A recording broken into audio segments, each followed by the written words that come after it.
Hi friends, and happy Wednesday.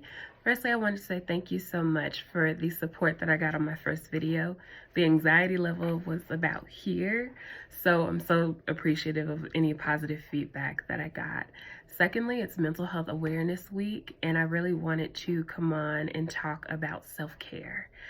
So for those of you that may not know, my name is Rayshawn Cox, and I'm a licensed clinical social worker and therapist in Marietta, Georgia.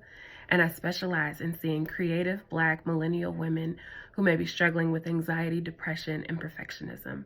So in that very niche clientele, we often struggle with self-care. We oftentimes are so used to giving and giving and giving that we forget to kind of replenish ourselves and really work on that self-care. So the main piece of self-care that we focus on in here is boundaries. Boundaries is going to be your number one source of self-care, because oftentimes we are so busy thinking about other people, trying to be there for other people, that we kind of lose sight of how we need to be there for ourselves. And when it comes to setting those boundaries, it can be really difficult and really scary, because the moment that we set them, what I like to say is the people that benefited the most from them not being there are going to give you a lot of pushback. So it can be extremely difficult, but so necessary. Another thing is understanding the difference between self-care and treat yourself. Two totally different things. Yes, sometimes going to get your nails done and going to get your massage can definitely be self-care, but that is not the only form of self-care.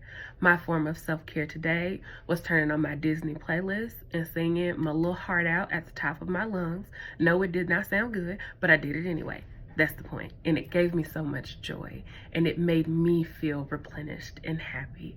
So really finding something that does not have to cost money, something that does not mean you need a week vacation in Jamaica. I'm saying, if you do, live your best life. If you can up and do that, more power to you. But for those of us who may not be able to, jet off to Jamaica, really figuring out what's going to be important to you and what makes you feel replenished. So this Mental Health Awareness Week, I really challenge you to find whatever that is and pass it along. If that is a girls' night where you all really focus on what self-care means and how to be there for each other, I really strongly encourage you to do so. Y'all have a good week.